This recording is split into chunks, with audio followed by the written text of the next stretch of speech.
먼저 181쪽에 보니까 세 변의 길이가 주어져 있는 삼각형이 있습니다. 그러면 삼각형에서 세 변의 길이는 음수가 될 수 있을까요? 아니요. 그렇죠. 첫 번째 길이는 모두 양수입니다. 자, 그 다음에 삼각형의 성립 조건이라고 있었는데 초등학교 때 배우지 않니? 가장 긴 변이 뭐 있지 않았나? 그 짧은 주변에 합보다 작아야. 그렇죠. 그래서 먼저 거기 필수예제 3번 문제에서는요. 세 변의 길이가 있는데 거기서 가장 짧은 게 누구죠? x-1이 짧을까요? x가 짧을까요? x 플러스 1이 짧을까요? X요. x-1이 작겠죠? X요? 어, 아 있네요. x-1 제일 짧은 것도 0보다 커야 한다. 우리가 생각할 첫 번째 식이겠죠. 그 다음에 두 번째 식은 삼각형의 성립 조건입니다. 가장 긴 변이 누굽니까?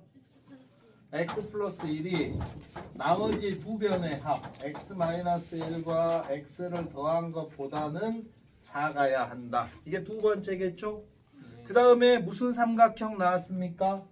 둔각삼각. 둔각삼각형 나왔습니다. 둔각삼각형은 중학교 3학년 때 피타고라스 정리 활용해서 배우죠? 예. 둔각삼각형이 되기 위한 조건. 그래서 이런 거 있었습니다. 아 저거 또 나왔다.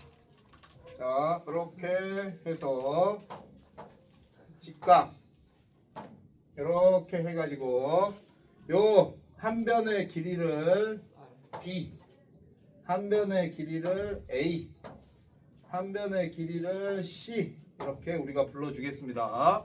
그러면 지금 현재 무슨 삼각형입니까? 직각삼각형이죠. 직각삼각형이니까 C제곱과 A제곱 더하기 B제곱이 어때요? 같아요. 같겠죠. 그러면 여기서 둔각이 된다라는 건 둔각이 90도보다 작은 걸 얘기하죠. 시연아, 둔각은 90도보다 큰 거예요? 작은 거예요? 90도보다 큰 거예요. 그래서 어떠냐? 요 반지름을 바깥쪽으로 밀어. 바깥쪽으로. 그래서 바깥쪽으로 밀어서 이렇게 밀어. 그러면 여기서부터 여기까지의 길이가 B라는 사실에는 변함이 없겠죠. 네.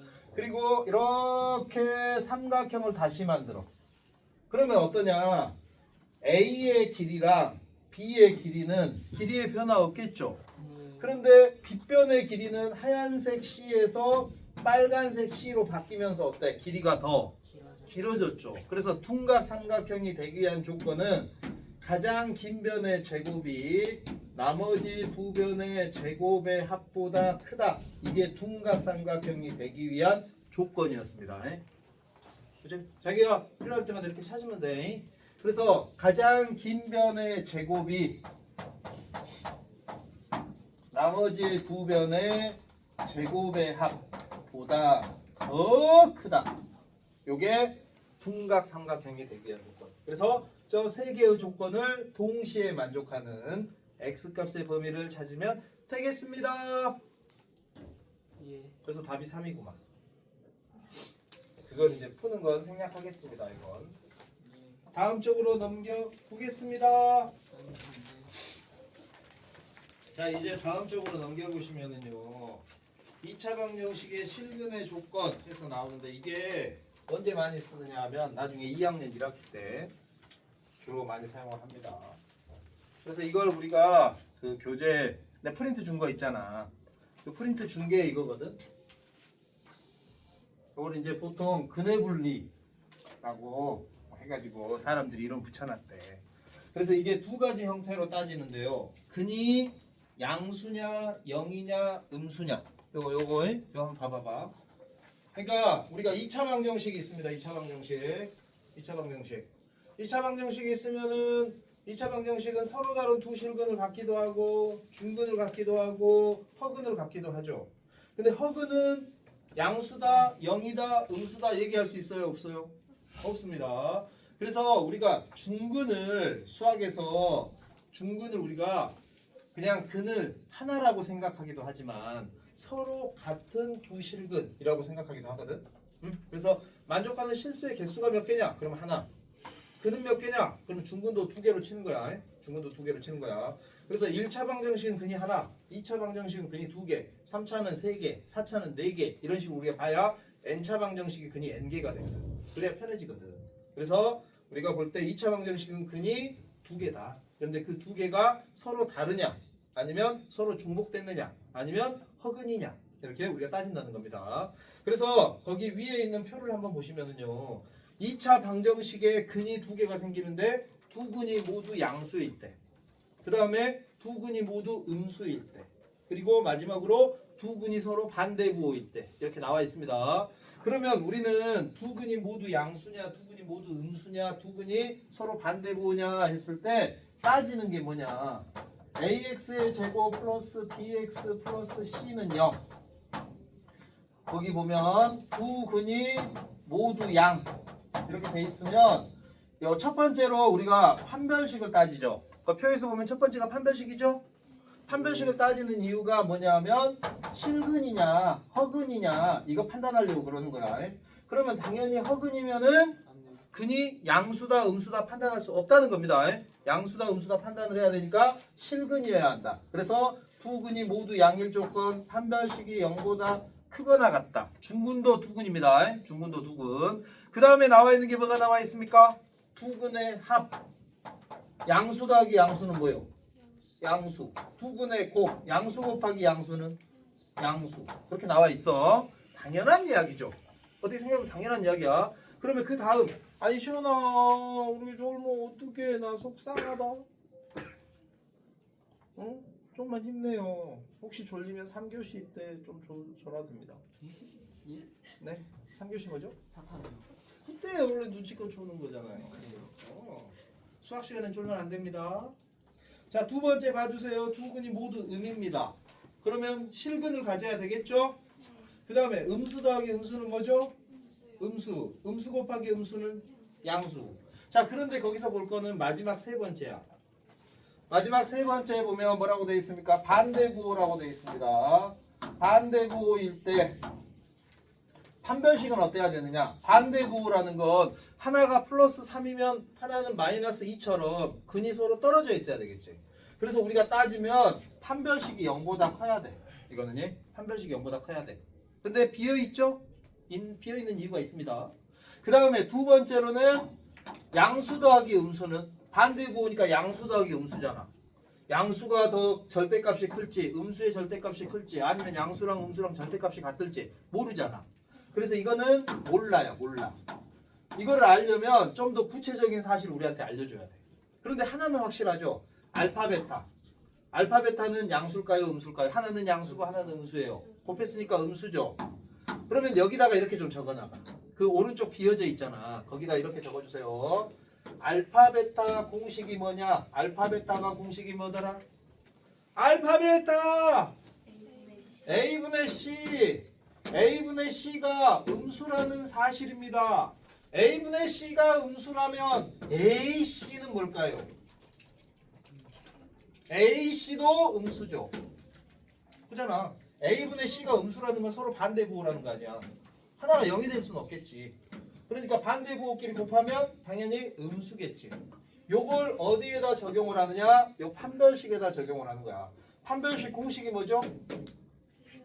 B제곱 마이너스 4AC. 플러스 가로 마이너스 4AC라고 해도 돼? 네. 이렇게 써도 돼? 안 돼? 돼. 돼? 그러면 여기서 봐봐. AC가 양수야 음수야? 음수죠? 그러면 여기서 마이너스 4AC는 양수죠? 거기다가 B제곱을 더했어.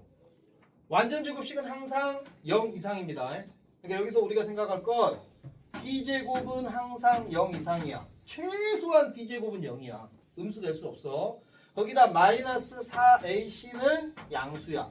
그러면 B제곱 마이너스 4AC는 양수가 될 수밖에 없죠. 언제? 요걸 만족한다면. 알파 베타가 음수가 되는 순간 판별식은 자동으로 0보다 크다를 만족시킬 수밖에 없습니다. 그래서 요것이 되면 굳이 얘는 할 필요 없기 때문에 안 하는 거야. 만약에 하고 싶으면 판별식 해도 됩니다. 공통범위 찾아도 답은 똑같아. 예. 응? 답은 똑같아. 만약에 찾아도 해도 돼. 판별식이 0보다 크다. 그 다음에 알파 베타가 0보다 작다 해서 둘이 공통범위 찾아도 된다고. 답은 똑같아. 그래서 여기 비어있는 이유는 요 알파 베타가 0보다 작다를 만족하는 순간 판별식은 0보다 크다가 자동으로 성립하기 때문에 굳이 할 필요 없다 입니다. 그래서 비어져 있다. 이렇게. 그래서 먼저 이 내용을 가지고 문제를 풀어볼 겁니다. 813번입니다.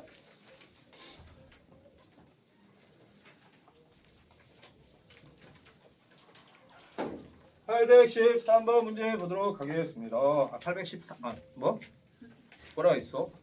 183쪽, 183쪽. 미안합니다. 813번 하시죠.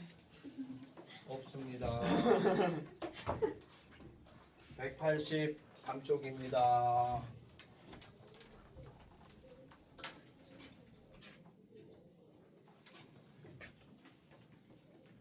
그러니까 문제가 이렇게 주면 여기 4번에 하나만 풀어보면 되거든. 나머지 뭐 부등호 방향 뭐 해서 계산하면 되는 거라.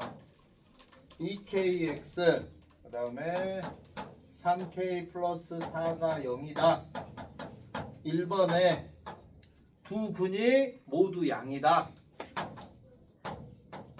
그러면 첫 번째 판별식 b' 제곱 마이너스 ac 0보다 크거나 같다. 서로 다른 두 실근도 두 근이고 중근도 두 근이다.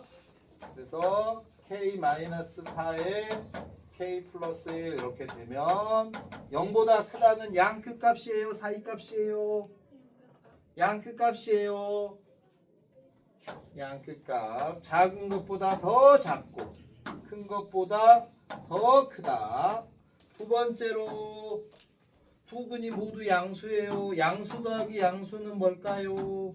양수죠. 알파 더하기 베타가 공식이 뭐였죠? 마이너스 a분의 b. 양수다. 그래서 k가 음수 나오죠. 양변에 마이너스 곱하니까. 그 다음에 세 번째 알파 베타 양수 곱하기 양수죠.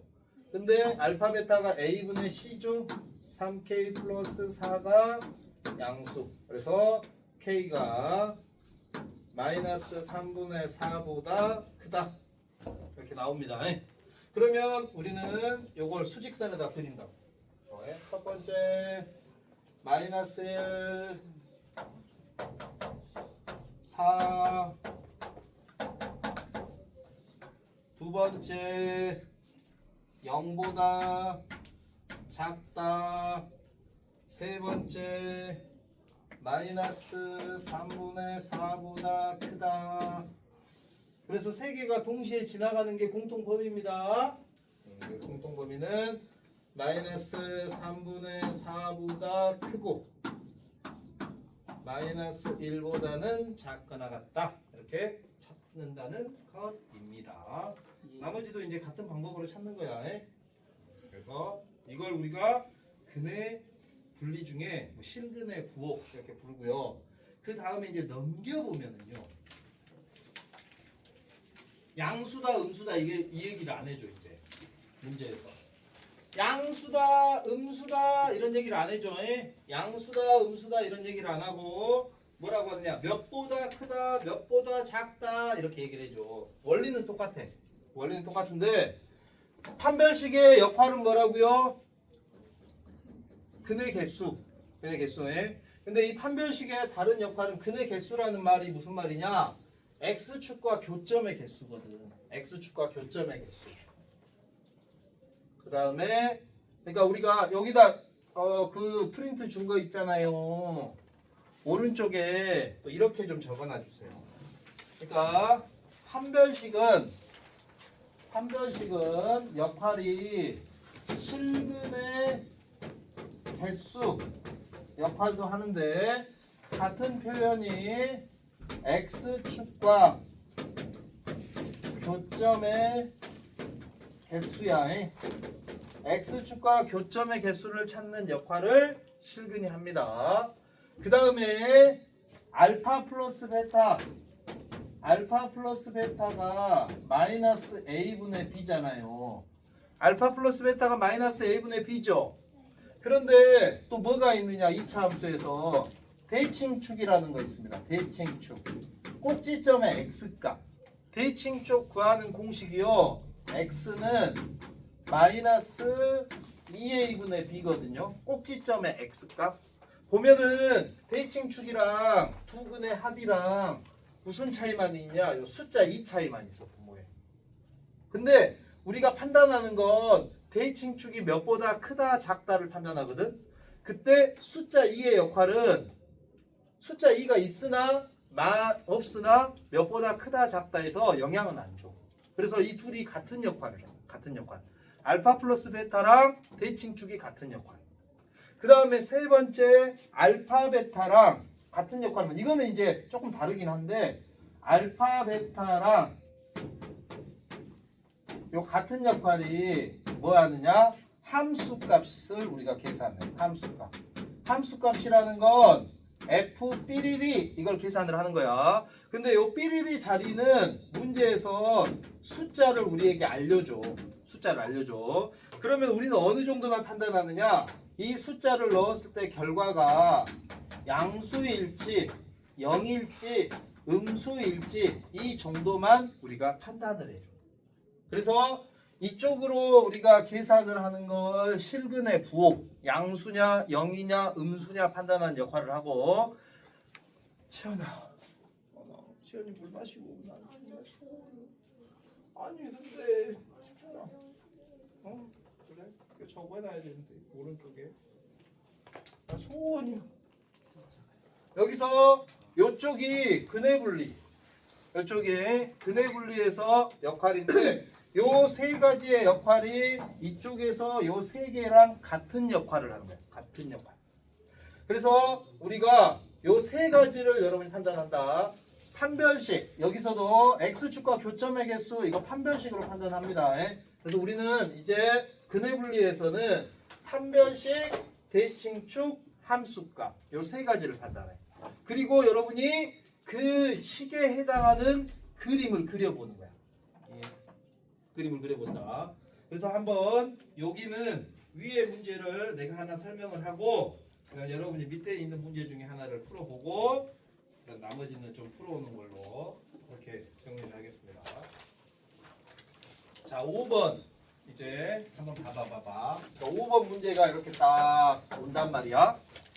2차 방정식 해가지고 x제곱 플러스 2kx 마이너스 k 플러스 6는 0 해서 두 근 동그라미 해주세요. 두 근이 있어야 한다. 그 다음에 뭐라고 되냐? 모두 1보다 클 때 대소비교를 했습니다. 대소비교. 그 말은 실근이라는 거야. 실근. 두 근 동그라미 하고 1보다 클 때 동그라미 하고 실근 이렇게.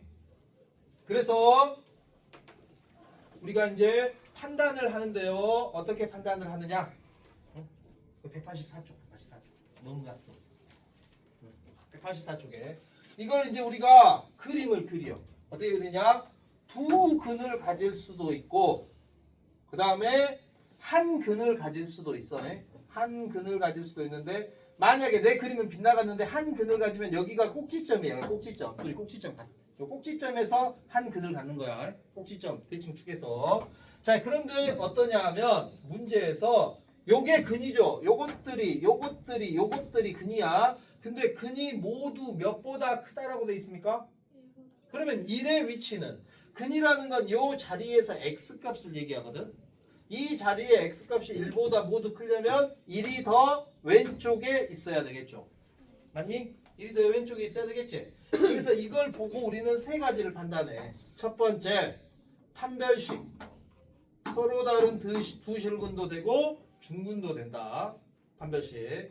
그 다음에 두 번째 판단하는 게 대칭축.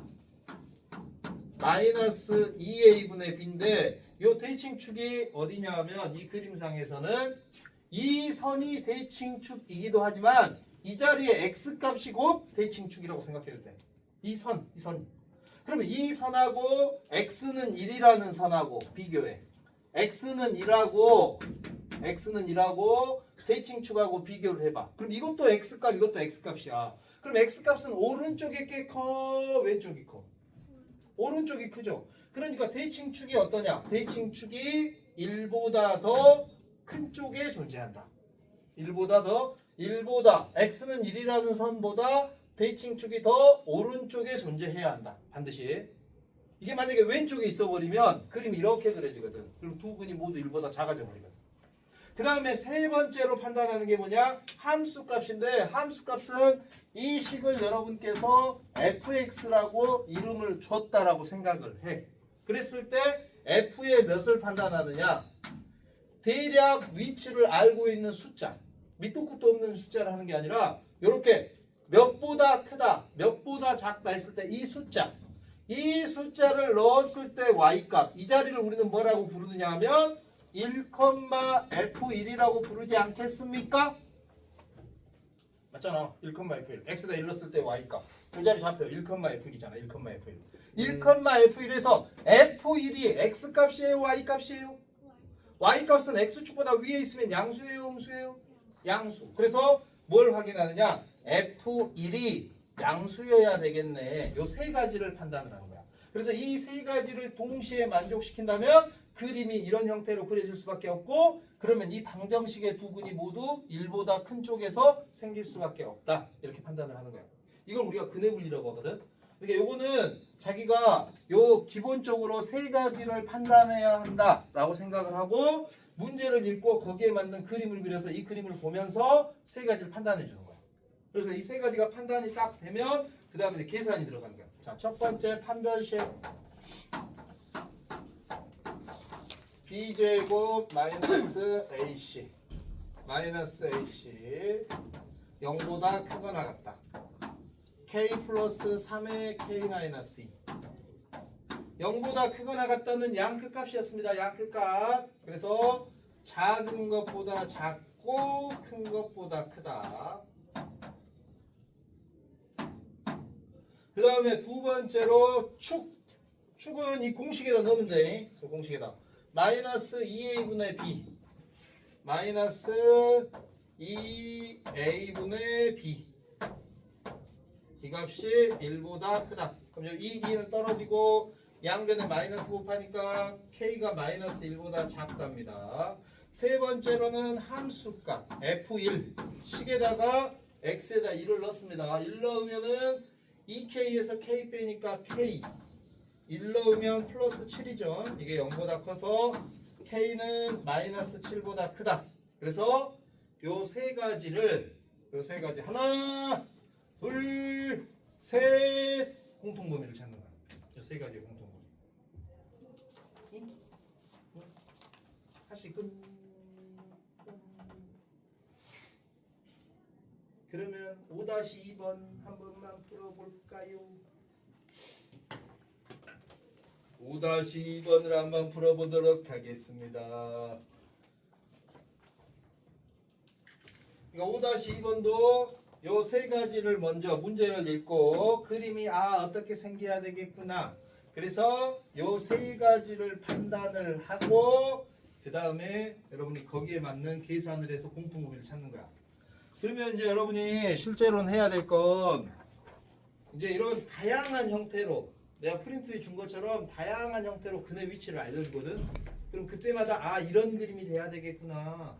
그래서 이것들을 가지고 이걸 판단해야 되겠구나 해서 판단을 하는 거야.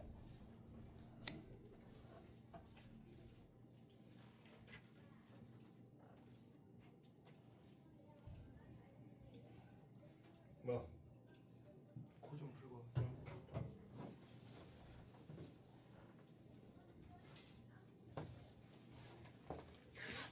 뭐?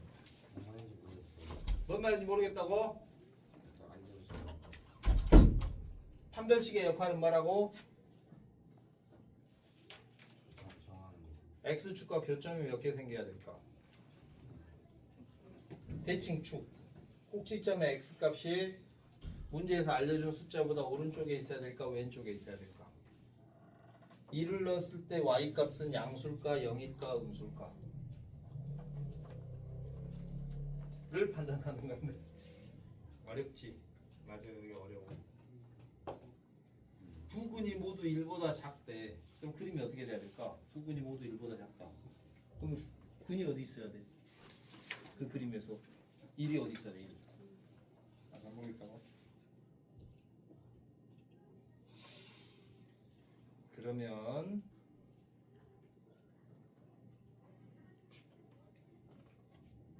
어떻게 해야 되지? 여기가 원래 어려워. 내가 봤을 때 공통수학 원에서 여기가 제일 어려워. 쌤 어? 반별식이 뭐예요? B제곱 마이너스 4AC.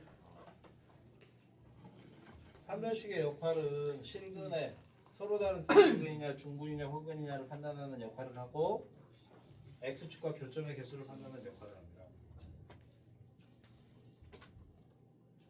그럼 오늘 한번 들었어잉? 이렇게 하자. 숙제는 일단 실근의 위치는 놔두고 풀어. 그것에 해당하는 문제는 놔두고. 여기가 어려워. 얘기를 듣고 또 듣고 또 듣다가 아이 모르겠다 이런 사람은 외워야 돼. 무조건 이렇게 하는 거야. 이거 그렇게 외워야 되거든. 그래서 시험을 봐야 돼. 이해되면 좋고. 그럼 오늘은 경우의 수 하자. 엄청 쉬운 경우의 수. 네. 어? 2월달에 반드시 볼 때 여기도 들어가요. 들어가죠. 경우 수까지 다 들어가요. 들어가죠. 아니 몰라. 그거 1, 2반 진도 맞추잖아요. 맞아. 진도 늦은 쪽에 맞추겠죠. 그러면 아마 내 생각엔 뭐 들어갈 수도 있고 만약에 안 들어간다면 중간고사 범위가 보통 학교 중간고사 범위가 그 2차 함수 최대 최소 있잖아. 거기까지 보는 경우가 많이 있거든. 요즘에 중간고사를 빨리 봐. 4월 하순에 막 봐버리거든. 그래서 2차 함수 최대 최소고 예전에는 여러 가지 방정식 중에 오메가 기억나니? 오메가? 예. 오메가 전까지 많이 봤어. 오메가 전까지. 은재야 미안하다. 오자마자 너무 어려운 거 한세야 미안하다. 여기가 제일 어렵거든 지금. 자 여러분 미안하지만 어려운 거 내가 만든 건 아니야. 잉? 내가 만든 건 아니고 어렵긴 어려워. 자 그러면 이제 학생들이 의외로 잘하는 경우의 수를 좀만 해보도록 하겠습니다. 기분 풀어야죠. 그리고 거기는 다음 시간에 또 한 문제 풀어보고, 그러니까 많이도 안 풀고 하나 정도씩 계속 풀면서 외울게. 계속 조금씩 해서 안 되면 외워버려야 되거든. 오늘 우리가 할 건요 188쪽 경우의 수에 대해서 공부를 하겠습니다. 그러니까 여기 보면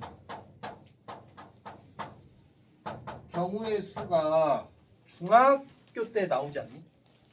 초등학교 6학년 때도 나오고. 그래가지고 뭐 예를 들면 이런 거 있었습니다.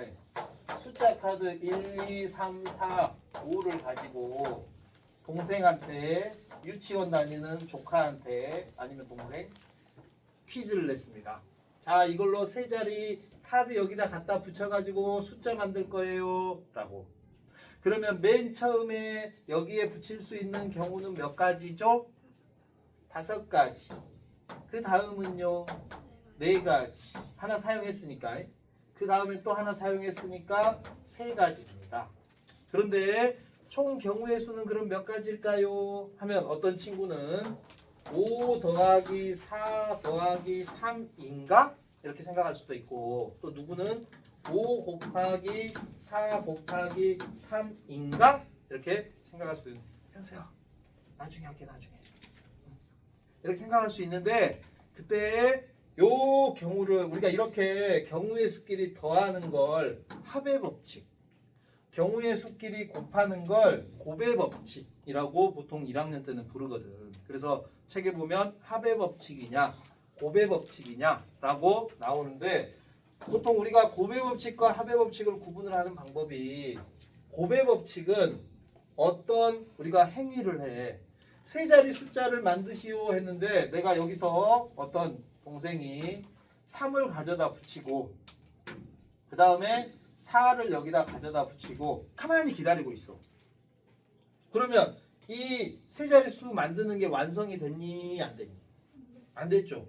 이렇게 어떤 행위가 한 번, 두 번, 세 번 일어날 때 이게 연속적으로 일어나서 이 행위가 끝날 때까지 일어나는 경우의 수 길이는 우리가 곱의 법칙, 연속 사건이라고 해서 곱해주거든.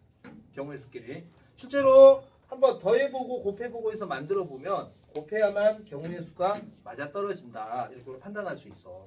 그래서 지금 맨 처음에 나오는 게 합의 법칙, 곱의 법칙 나오는데 경우의 수를 언제는 더하고 언제는 곱할 것인가?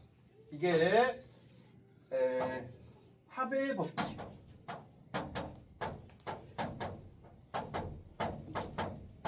곱의 법칙 있는데 내가 예전에 이런 건 얘기했거든.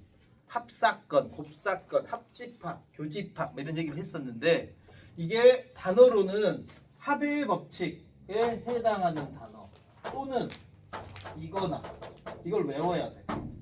경우의 수끼리 더하는 경우 또는 무엇 또는 무엇 이러면 앞에 경우의 수랑 뒤에 경우의 수를 더하는 거야. 그러니까 예를 들면 이런 겁니다. 여러분이 주사위가 있어. 주사위로 두 개를 던져가지고 그래서 합이 두 눈의 합이 5의 배수가 되도록 만들 거야. 그럼 주사위를 두 개를 던집니다. 그래서 두 개 던져가지고 나오는 두 수를 더합니다. 5의 배수가 나왔습니다. 몇이 나올까? 5의 배수면 5랑 10이랑 두 개밖에 안 나오죠. 주사위 두 개 던지니까. 네. 주사위 1부터 6까지 있잖아. 네. 그러면 여기에 5, 10 나왔을 때 여기다가 저기 있는 단어들을 쓸 거야. 또는 이거나가 있고 곱의 법칙은 이고 그리고 모두 동시에 연속하여 라는 단어가 있거든. 그러니까 왼쪽에 단어들로 여러분이 말을 만들었을 때 맞아떨어지면 경우의 수끼리 더해. 오른쪽 말로 만들었을 때 말이 이어지면 경우의 수끼리 곱해. 그리고 확률과 통계 이 경우의 수에서는 동시에 아니면 연속하여라고 우리가 해석을 많이 해. 그러니까 주사위를 두 개를 동시에 던지는 것과 동시에 던지는 것과 하나의 주사위를 연속하여 두 번 던지는 건 우리가 행위 자체로 보면 다르게 느껴지잖아. 근데 주사위 두 개의 합을 찾는 결과로는 똑같거든. 그래서 우리가 동시에랑 연속하여는 경우의 수로는 똑같이 나와. 경우의 수로는. 그래서 이걸 우리가 같은 의미로 받아들이고 여기에다가 이제 자기가 단어를 넣는 거야. 봐봐. 합이 5의 배수가 될 때에는 두 눈의 합이 5 또는 10이다가 맞니? 두 눈의 합이 5 그리고 10이다가 맞을까? 5, 2고 10이다가 맞을까? 여기서 이 단어의 해석으로는요. 여기서 우리 곱의 법칙 이고 그리고 모두 동시에는요. 앞에 말과 뒤에 말이 동시에 성립한다 라는 의미거든. 동시에 성립한다. 그렇게 여러분이 해석을 해주면 돼. 그러면 여기다가 만약에 이고를 썼다. 그러면 이게 무슨 말이 되느냐? 두 눈을 더했더니 이게 더해서 5가 되면서 동시에 10이 되는 거야. 마법과 같은 일이죠. 그럴 수 있어? 없죠. 그러니까 여기에는 이고가 오면 안 되는 거야. 그럼 어떻게 와야 돼? 5 또는 10이 된다는 거지. 그렇지. 5이거나 10. 그래서 여기에 여러분이 저 단어들을 넣어보면 되는데 이 오른쪽 곱의 법칙은 동시에 성립한다. 이렇게 여러분이 받아들이면 돼. 어떤 말과 어떤 말이 동시에 성립한다. 응? 그래서 여기는 이거나가 오고요. 그러면 두 눈을 더해서 5가 되는 경우는 뭐가 있느냐? 1, 4, 2, 3, 3, 2, 4, 1 이런 경우가 있겠죠. 네 가지. 두 눈을 더해서 10이 되는 경우는 뭐가 있느냐? 4, 6, 5, 5, 6, 4. 주사위에서는 직접 경우의 수를 찾는데 이때는 빼먹지 않아야 돼. 빼먹지 않으려면 어떻게 해야 되느냐? 한쪽은 점점점 키워가고 한쪽은 점점점 줄여가면서 이렇게 해야 안 빼먹어요. 1, 4 찾다가 4, 1 찾다가 2, 3 찾다가 막 이래버리면 어느 하나라도 빼먹거든. 경우의 수에서는 단 하나라도 빼먹으면 정답이 아니죠. 그래서 여기 정답은 합이 5가 되는 경우 4가지 또는 합이 10이 되는 경우 3가지 해서 총 7가지 경우가 있다라고 얘기를 해준다는 겁니다. 그래서 경우의 수에서는 합의 법칙이 있고 곱의 법칙이 있는데 이 합의 법칙을 뜻하는 단어로는 또는 이거나 곱의 법칙을 뜻하는 단어로는 이고 그리고 모두 동시에 연속하여 뭐 이런 말들이 있는데 여러분이 해석은 모두나 동시에 뭐 연속하여로 해석을 해주면 됩니다. 그 말을 여러분이 넣어서 말을 만들어 보는 거야. 그러면 우리가 지금까지 국어를 몇 년 배웠냐? 한 10여 년 배우지 않았니? 그렇기 때문에 자기가 딱 말을 넣어보면 이 말이 맞는지 저 말이 맞는지 느낌적으로 맞는 것 같은 게 맞아. 해보면. 그렇게 해서 우리가 경우의 수를 더하거나 곱하거나 한다.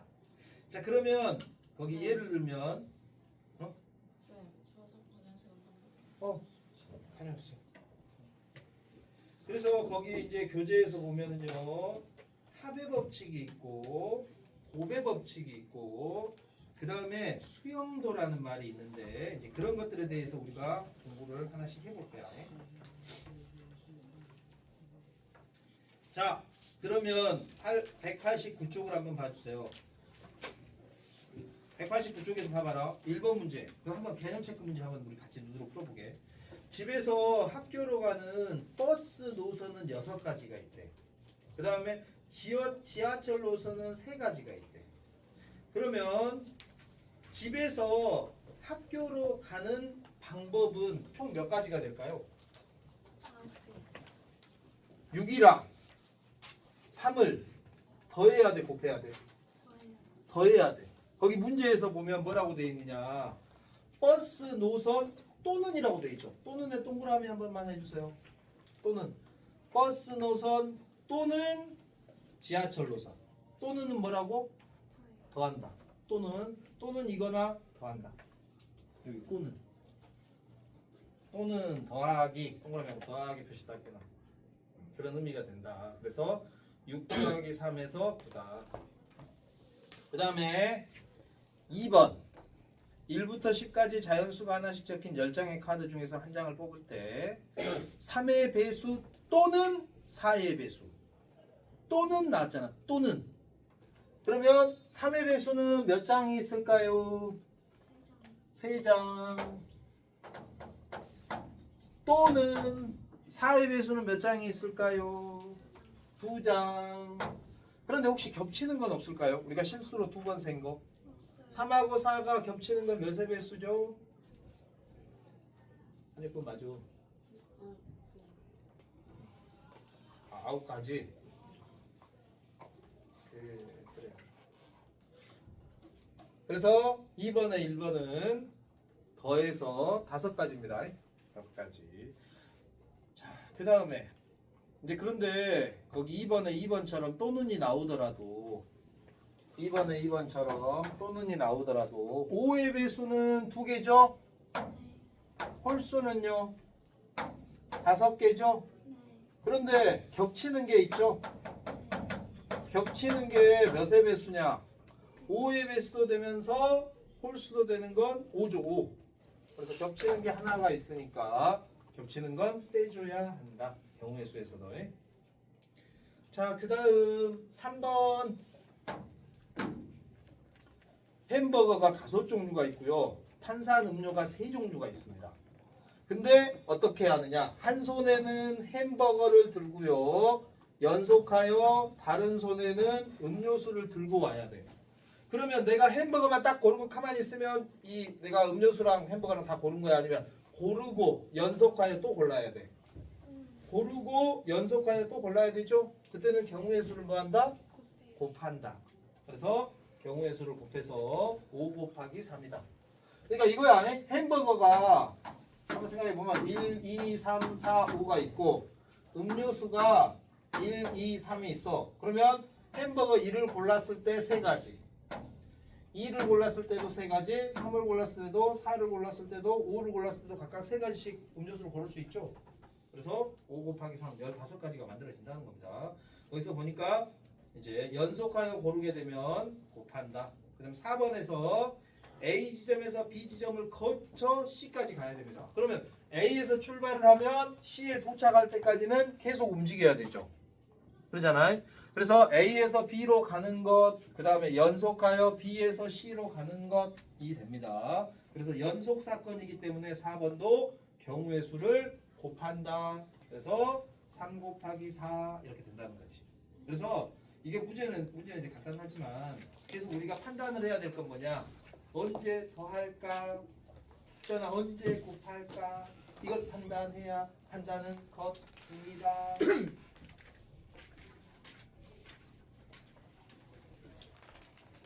자, 그러면 여러분 190조 서로 다른 주사위를 동시에 두 개의 주사위를 던질 때 나오는 두 눈의 수의 합이 4의 배수 또는 5의 배수 나왔습니다.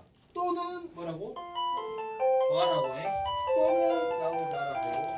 그래서 다른 거는 이것 좀 적어놔. 요 단어가 중요해. 요 단어. 야, 다음이 합의 법칙이야, 다음이 곱의 법칙이야 이렇게 안 알려주거든. 그래서 단어로 그냥 쭉 설명을 해버리거든. 자기가 판단을 해야 되니까. 아, 그 다음에 맞아. 책상 위는 조금 정리 부탁드리겠습니다. 선생님 저거 뭐냐 그 2차 방정식 실근의 위치 제외하고 숙제인 거죠? 네, 실근의 위치는 하나씩